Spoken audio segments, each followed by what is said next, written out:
These are 10 times Stewie and Brian had the weirdest relationship in Family Guy. Starting with the time Stewie and Brian traveled to China to meet Rupert's parents after discovering his big secret in China Doll. So Brian's really excited to show Stewie what he's been working on. Something that will no doubt leave a lasting legacy that we'll tell our grandchildren's grandchildren about. It's a hole. Right? I was in the zone, man. Honestly, I'm more proud of him for this than any of his books. Embrace your bestial instincts, Bri. Return to doggy. What the hell? You buried Rupert? Well, that's probably like the third worst thing a dog could do to a stuffed animal. Rupert has seen some things you people wouldn't believe. So Stewie decides to clean Rupert up, but notices a peculiar tag. Made in China? Rupert, you're Chinese? Are you telling me Stewie has never looked at Rupert's butt before? I know far too much about this baby and bear's love life to believe that. But Stewie's over the moon to now be living with a multicultural relationship. Why you dress like that? Oh my god, that is such a year of the monkey thing to ask, right, Rupert? He's just one semi-correct pronunciation away from being that Irish vampire in Sinners. But while he tries to embrace Rupert's heritage, he feels sad that Rupert isn't getting the real experience. You want to see your homeland again. You want to find your parents. But wait, didn't Rupert come from that factory in the States? Or is that bear Brian bought at that store from a different manufacturer? Look, it's season 23. They'll take what plot points they can get. And so Stewie and Brian travel to China with Rupert, eventually finding the factory where he was supposedly born. And there's his mother and father. Yeah, are you sure those aren't just random workers who happen to be on duty today? What are you talking about? They've got Rupert's dead, glossy eyes and everything. There's someone here who'd like to say hello. Okay. Yes, it's your son, Rupert! Well, even though this is about as heartwarming as a block of ice, Stewie's all ready to meet his booze folks, even if they don't understand a lick of what he's saying. We don't hold it against you giving up Rupert, even though it did mess him up sexually. Okay. Despite that, Stewie still manages to force his way into these people's lives. Someone hands me a China cup, I look away, right? Down with China. Colloquial misunderstanding or danger to the country? Doesn't really matter to the government, who now see this baby and dog as a threat to national security. You're under arrest. The charge is espionage against China. Well, at least Stewie will be locked up with his boyfriend. Sorry, Brian, you're just gonna have to find your own. This is outrageous. I'm not a spy, and I'm not doing your prison labor. Let me guess, Year of the Monkey? That obvious, huh? This Chinese lunar calendar is really giving the astrology girls a run for their money. But if they want to escape, they're gonna need to come up with a highly sophisticated plan. Come on. My plan had science in it, but fine, let's do it the dirty dog way. Brian, never touch a pen again and just go into excavating full time. I'm so serious. But it turns out that prisons don't like it when their prisoners escape, so they give chase throughout China. You've only made things worse. You should know by now. There's only one way out of a Chinese prison. Death? Good behavior? A well-choreographed musical number? Aw, crap, this isn't a Road 2 episode. Rat out someone else. Well, enjoy China, Chris. That's what you get for downloading TikTok. Now that that's out of the way, Brian and Stewie reflect on their Chinese adventure. Doctor. And after lunch, you'll be watching Maestro. You monster! Typical Year of the Monkey guy, am I right? Even still, there is something heartwarming about Brian tagging along with Stewie for a pointless, misguided trip to the east. Next time, just take a trip to Chinatown. I doubt Stewie would be able to tell the difference. But a deep-sea fishing trip would lead Brian to have to save Stewie from drowning in Lawyer Guy. So tonight, the family's having slop for dinner, but there's only one food on Brian's mind. You know what I'm craving? Lobster. Your lobster today is Dinty-Moore stew from a can too dented to risk on people. Well, it probably helps that it looks like vomit, which is considered a delicacy in the dog community. A lot of freaks in that community, as you can imagine. But Brian's still craving lobster the next day, so he and Stewie go to find a food truck. Hey guys, you're cutting in line. It starts back there. That is a lot of people looking to spend $25 on a glorified seafood hot dog. But why wait in line when the ocean is bountiful? We should just go straight to the source. What are you even suggesting, Stewie? That we, get a lobster boat and be lobstermen? Yeah, we're just going down the list of professions the show hasn't covered yet. Next week, Meg becomes a snake milker. So the guys get themselves a boat, some bait, and a sea salt attitude. If only some people would take this job seriously. Rupert, how you doing with that double sheep bend? With a work ethic like that, Rupert may never move up from poop deck scrubber to first mate. He gets so jealous when you and I hang out. Well, tell him he doesn't have anything to worry about. He doesn't? Don't speak too quickly, Brian. Two dudes alone together at sea, nothing but them in the open water to keep them company. This is how a ton of fanfics start. Or so I've heard. But unfortunately for them, this whole lobster fishing thing is a whole lot harder than it was in RuneScape. So they may need to try casting elsewhere. Well, maybe we tried David Harbour. It's that harbor nobody even heard of until 3 years ago, and now all of a sudden it's huge. Hey, get off my turf. Ocean puns are my game. Even if I haven't made one in a while, they're still mine. But after experiencing some rough water, one of the crewmates goes overboard. Rupert? Rupert! A bear that doesn't know how to swim? You're really not doing your species any favors, are you, Rupert? So the pair plan to dive down to save Rupert, which might prove to be difficult. Our only chance is if he's up here, on the Phoebe Waller Ridge. We'll never reach him if he's fallen down into the Lin-Manuel Mariana Trench. Hey, what did I just say about ocean puns? I'll make them when I make them, but only me. They gotta realize I got shooters in these waters. That's right. Anyone else feel like they got a silly ocean pun they want to get out? But before Stewie can reach Rupert, the bear accidentally gets knocked into the dark abyss below. We have to go back? Stewie, it's over. Rupert's fallen way too deep. We can't get to him. Yep, Rupert's a water bear now. But, you know, not an actual water bear, more of a metaphorical one. You know what? I don't care what you do. I'm going back to save Rupert. But the pressures of the deep prove to be too much for Stewie to handle as he slips into unconsciousness, accepting his fate alongside his best friend.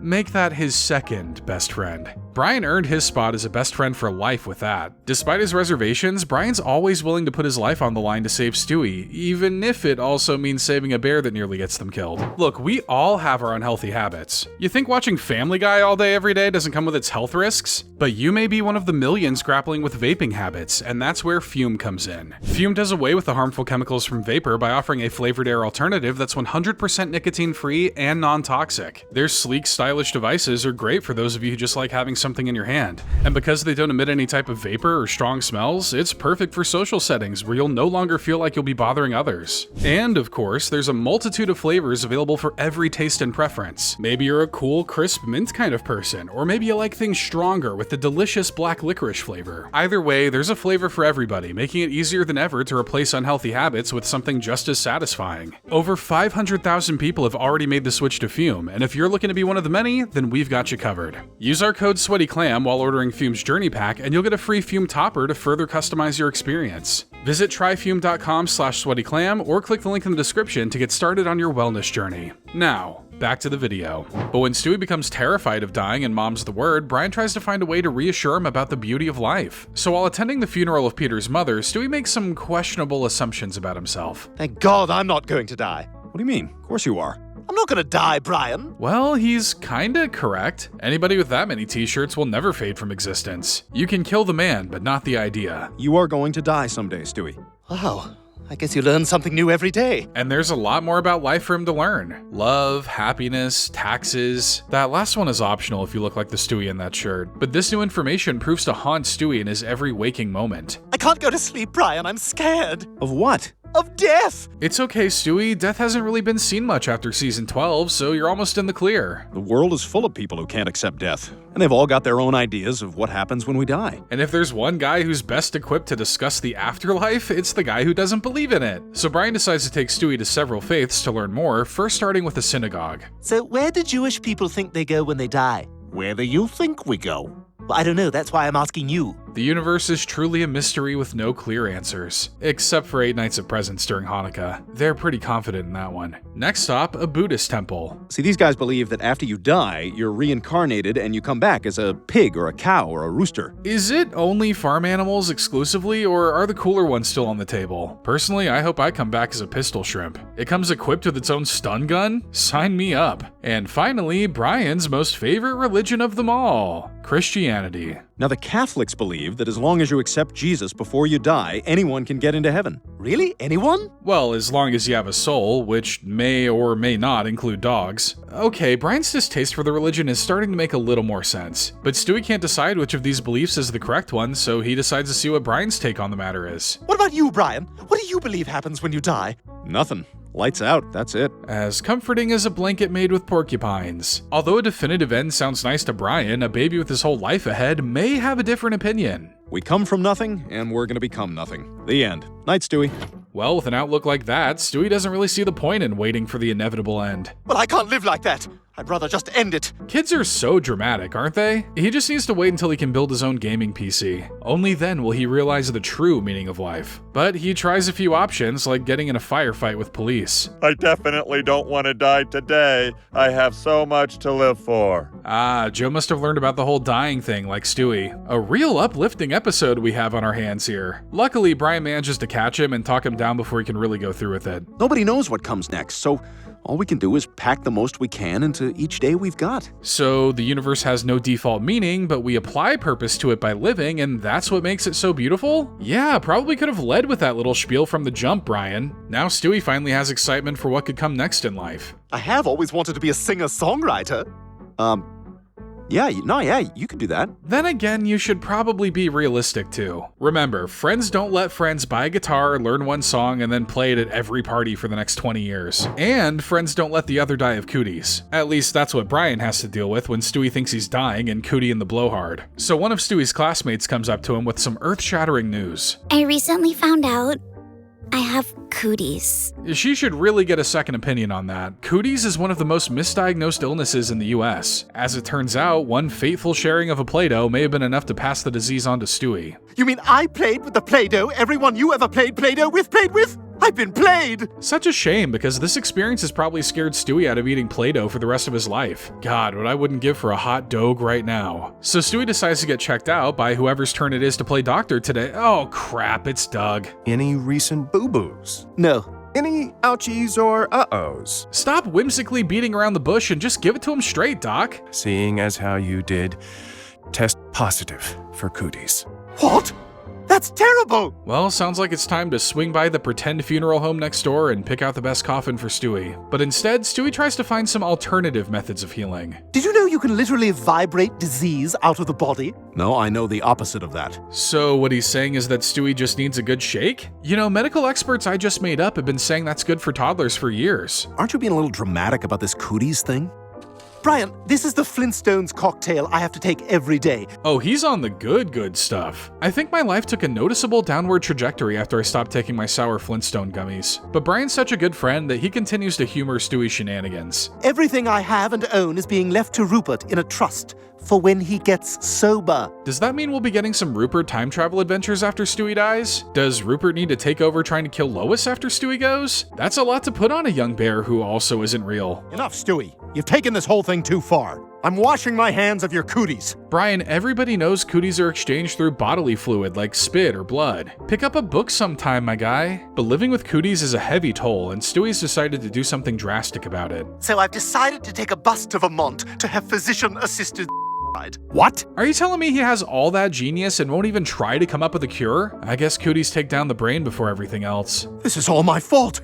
I drove my best friend away and now he's alone and dying on a bus somewhere. So Brian hauls butt to Vermont, the only state in the country weirdly chill with a baby scheduling a self-euthanasia visit. Look, Stewie, I know I've been hard on you, but it's only because I've been struggling with my own mortality. Yeah, Brian's practically a senior citizen at this point. He's got maybe a few more years in him before he goes to that nice farm upstate where all our pets go. They better be getting a tax write-off for the millions of pets they're looking after. I've got a lot of life left in me. And so do you. And to prove it, Brian decides to eat the infected Play-Doh in solidarity with his best friend. There. Now I have cooties too. And I don't care. Well, you should care about the number of toddler mouths and fingers that have been on that thing. You may not have cooties, but you may just have hand, foot, and mouth disease now. Still, that was quite a sweet gesture for Brian to do for Stewie. Best of luck when it comes time to pass that Play-Doh, though. Not the smartest move in hindsight. And Brian would make the not-so-smart decision to tell Stewie he'll grow up to be dumb, leading him to try gene splicing that turns him into a regular baby in Baby Stewie. So when the family decides to do an escape room, Stewie figures it out easily. But naturally, Brian takes all the credit. Fibonacci is the name of a number man from the Da Vinci Code, which was written by Tom Hanks, so the number is... And this is why they ask you to show your work in school. Make sure you aren't getting used by the Brians of the world, because they're always the ones who find success when they least deserve it. Of course, Stewie calls Brian out for this later. I should just let you enjoy your superior intellect while you still have it. What does that mean? So Brian alleges that once Stewie gets older, his intellect will only diminish. It's kind of like sprinting during the first mile when you still have a whole marathon to go. It happened to Meg and Chris, and it could happen to Stewie too. But once a griffin hits puberty, they turn into a full-blown bozo. Bozo the clown? There is no planet far enough away that would make me feel safe from that guy. I don't know if that clown is stupid, but he's definitely not the kind of role model you aspire to be. But Stewie has an idea of how to prevent this. I can't control the DNA I was given, but now I can control the DNA I want to keep. So basically he's gonna get rid of the genes that'll make him stupid later down the line. Good old gene splicing. If it's good enough for horrifying monsters, it's good enough for a baby. Did it work? Doggy. Big doggy. Yeah, he may have overshot and turned himself into a normal baby. But hey, this finally makes Brian the smartest person in the house, even though he just lost the guy he cheats off of. And with Stewie gone, Brian's also lost the guy he can poke fun at the family with. Brian's talking crap about you guys to Stewie. What? No, I wasn't. Yeah, he was. Narc little punk. It turns out a lot of Brian's enjoyment in the family came from riffing with Stewie. But now Stewie's just a babbling blob, which means he's more on Brian's level now. Cup. Yeah, Cup, wow. Finally, an intellectual conversation Brian can follow. But what he's not prepared for is all the new babyisms that he'll have to deal with now. Brian face. Brian face. Yep. Brian face. Only a few more now. Stuff him in the overhead bin, Brian. No one would think less of you. They may even think highly of you. Hi, can I get some of those tiny square napkins? Yeah, like the most you're allowed to give. Well, that's enough parenthood for one lifetime, so Brian decides to try and change Stewie back. Whoops. Edit, undo. Uh-oh. Edit, redo. Turns out manipulating DNA is not as easy as it sounds, and it sounded really easy. Brian, you did it! No. Oh, sorry. And after enough machine slapping, Brian royally screws up and turns Stewie into a gremlin. There's only one person who can fix this, and unfortunately, he's now turning his bedroom into a war zone. I wish I could go back to before this whole thing happened and tell him he's right. Wait, I can go back. Stewie's time machine. So Brian returns to the past and finally says what he should have said like several seasons ago. You're not gonna grow up to be dumb, you're gonna grow up to be you. Who's way smarter than me. It takes guts to admit when you're wrong and dumber than your friend, but the bond between these two is just that strong. Stewie is the smart fella and Brian is the fart smella. That's just the way the world works. But Brian and Stewie would try to make sharing the same girl at a music festival work in This Little Piggy. So things start with the preschool graduation, something Brian feels obliged to tell Stewie doesn't matter. You just happen to be the offspring of a generation that celebrates their kids for nothing. Everybody's always getting an award. If that's the case, you must be overflowing with awards, right, Brian? And no, a fresh tennis ball doesn't count. But Stewie gives it some thought and he realizes there may be some truth to what Brian said. That's why I got this. I'm gonna take a year off, hit the open road, and live life to the fullest. They're really just giving driver's licenses to anyone nowadays, huh? Wouldn't surprise me if 1 out of every 10 cars on the highway is being driven by babies, given they don't know what a turn signal is. So the pair hit the road looking for the next great experience life has to offer. Rhode Island Folk Festival. The road has spoken. Well, I guess today's experience is going to involve warm beer, loud music, and a severe lack of deodorant. We all got to learn about it sometime, and preschool age is probably the right age to do it. It's 18 and older, Brian. If I want to get in, I need to look the part. Not sure a truck driver's goatee is the look most 18-year-olds are going for, but it may just be better than that broccoli haircut I keep seeing nowadays. Call me elderly, I don't care, I said what I said. So you sure you're ready for this? Of course I am! I'm tired of living my life in a tiny little box. Plus, there's a lot to learn from a music festival, like how there's no comfortable way to lie in a lawn blanket. Lean back on the palms until they get weird creases. No, all the way back. Nope. Flat back, craning to look up. Terrible. I know this show has a lot of moments like this, but that may have genuinely been the most relatable thing I've ever seen from it. But that doesn't distract Stewie from having a good time. This is day drinking Stewie, on the patrol for fatties. Yeah, fatties. Well, his attitude definitely matches the look now. I swear, one light beer turns some of these guys into the loudest failed comedians you've ever heard, and that's coming from someone you could probably classify as a failed comedian. People keep passing out and barfing, and that barf is like free to take. Awesome. And then there's that guy, the guy eating up all the barf. There's at least one at every festival. And what's more, both of them have met a girl who's totally better than each other's girl. Oh, here she comes now. Hey, Stewie. Hey, Brian. Oh, crap. Well, there's only one way to settle this. Cut her in half. Stewie gets one side, Brian gets the other. Okay, Brian, so we like the same girl. There's no reason we can't be gentlemen about this. Absolutely. Yeah, it's just a little crush. Maybe you hold their hand, maybe you share a kiss. Totally inconsequential. I was thinking maybe we could all have a three-way. A three-way?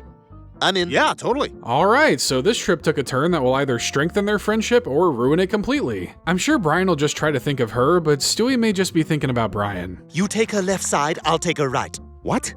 Wait, how about top and bottom or front and back? Well, that just doesn't make any sense. Is this your first time dirty dancing, Brian? But it looks like their little festival bird will show them how it's done. Is this foreplay? That would imply any kind of play would be happening after this, and I hope and pray that is not the case. Thankfully, out of respect, they give her a proper send-off.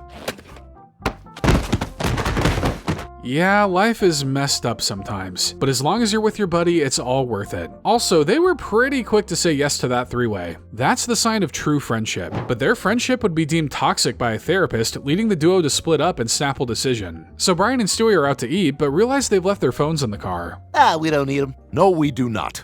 I, for one, welcome the lost art of conversation. He's being pretentious about it, but he's got a point. The only thing people seem to know how to talk to these days is AI. But rest assured, your old pal Clam has never and will never be a robot. So, how you doing, man? All good. All good in the hood. Riveting stuff. But I guess when you live in the same house and do a ton of things together, there's not always much to talk about. Breaking news! I can't believe this. I have a Samsung, so my alert hasn't come in yet. Who needs news of the outside world when you've got your best pal? Oh, wait, just double checked. Their phones are their best pal. Slaves to the screen.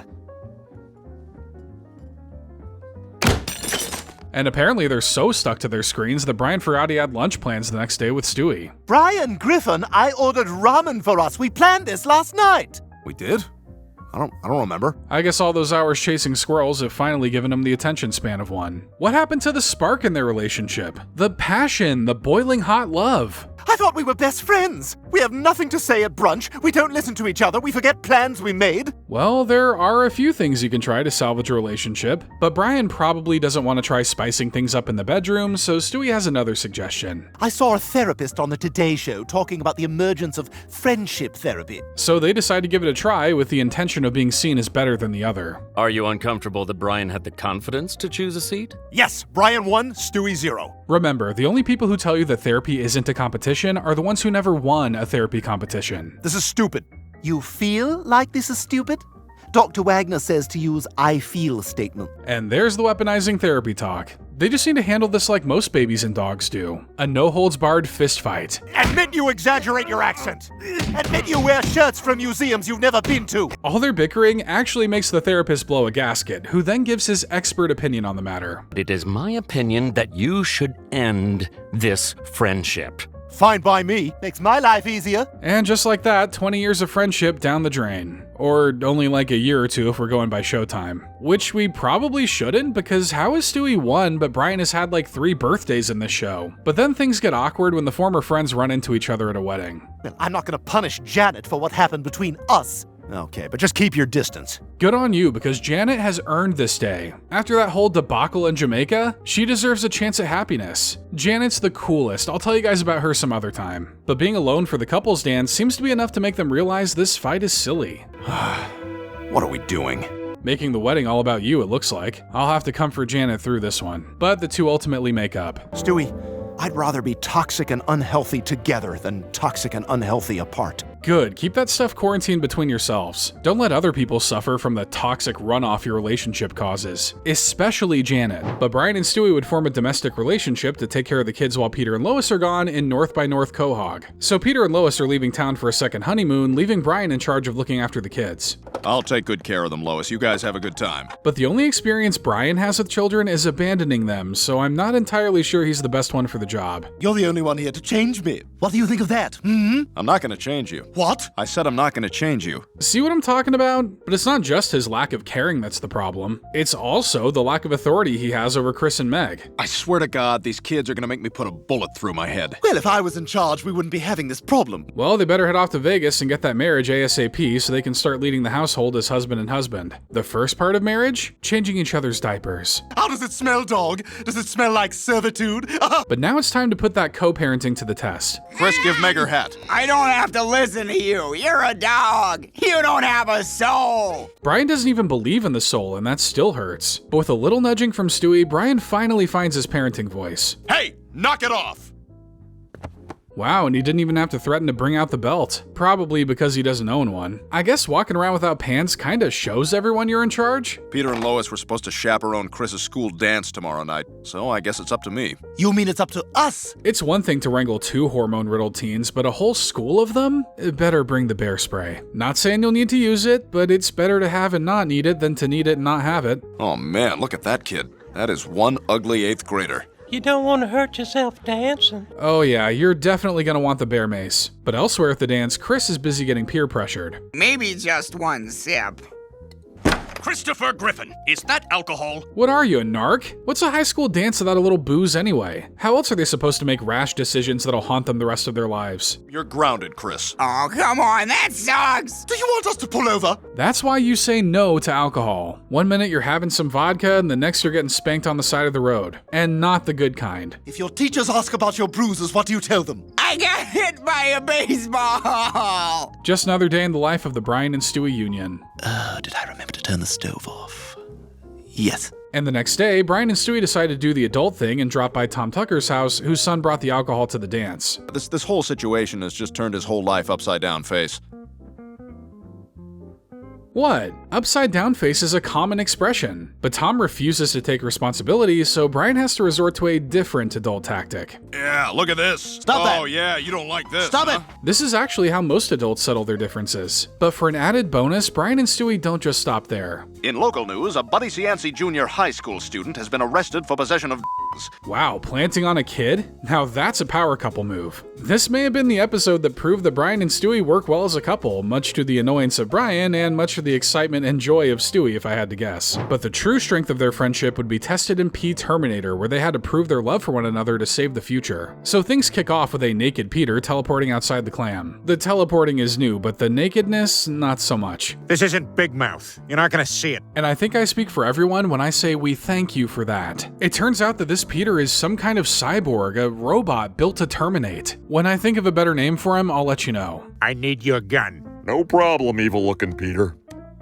They downgraded me to a toy because I shot a kid. Thanks for keeping our streets safe, Joe. I just know those lemonade stands are a psyop so the youth can poison us. And by seemingly pure coincidence, Stewie happens to be designing a Peter-themed robot himself. The technology is still years off, even for me. I've got a lot of kinks to work out. Well, once you're done being kinky, I'm sure you can figure it out. Shouldn't be hard for a guy who's invented a time machine, multiversal travel, and oh yeah, robots. But he must have eventually succeeded because the robot rolls up to the house with bloodlust in its sunglasses. Okay, Terminator, kill Lois. What are you doing? She's in the kitchen. Well, he and Lois do share the same nose. Close enough for the Terminator, I guess. The future enemy must have stolen it from me and sent it back in time to kill me as a baby. That's the next level hating I can get behind. Well done, future enemy whose identity reveal is bound to be shocking. So the Terminator chases the pair across town, with them able to make a breakaway thanks to a well-timed fart. Even with all the leather, shades, and shotguns, a Peter is still a Peter, I suppose. Stewie and Brian decide to hide out at a motel, but just because they're hiding from a killer robot doesn't mean they can't have a nice night. Well, I'll say this has been quite a day. I am ready to hit the sack. Looks like you picked a good day to wear lingerie. There's something about nearly being murdered by a killbot that just gets the hormones running, you know? But the Terminator arrives to finish the job, yet he stands down when Brian gets in the way. You are Brian Griffin. You programmed me to kill your enemy, Stuart Griffin. Some friends block each other on Instagram, others send a killer robot after them. The kids are getting ruthless these days. Stewie, how could this happen? We're best friends. Sadly, it doesn't appear we stay that way. So they travel to the future to find a war being waged between Brian and Stewie's Terminators. Their friendship died, but their vanities certainly didn't. Oh my god! It's all true! They manage to find future Stewie, who's looking absolutely shredded and still a foot tall. Either he just never goes through a growth spurt, or this future happens in like a few months. What happened? Brian and I were friends. He ruined what could have been a perfect Instagram post with a sarcastic comment. A modern-day war crime. We need to start prosecuting people at The Hague for that. So, to prevent total annihilation, the two embark on a road trip to strengthen their friendship. Do you really think sunflower seeds is the best choice of snack while we're trying not to hate each other? Now just wait until one of them needs to keep pulling off for a bathroom break. That's when the blood will really start boiling. But it looks like something else may kill them before they can do it to each other. Hello, Brian. Brian, that's not a cop.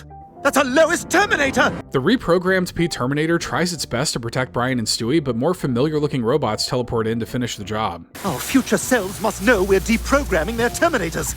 They're sending back more! A Tominator, a Consuelinator, and an Edinator. Yes, Eddie is the name of the live studio ostrich. Our future selves will continue sending Terminators back to kill us as long as we're enemies. But in Stewie's mind, the opposite of enemies isn't friends, it's lovers. We have to kiss.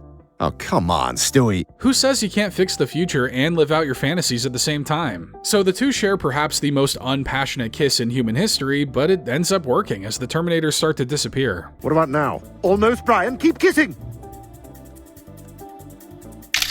This episode pretty much reaffirms how important Stewie and Brian's relationship is. It's weird, confusing, and somewhat one-sided, but it's so important that it could literally cause the apocalypse if it fails. I'm sure we all have relationships like that. So remember, prevent the end of the world and give your homies a smooch today. But before you do that, be sure to leave a like and subscribe to the channel if you enjoyed this video, and be sure to check out our other great Family Guy list videos. Thanks so much to Fume for sponsoring today's video, and we'll see you in the next one.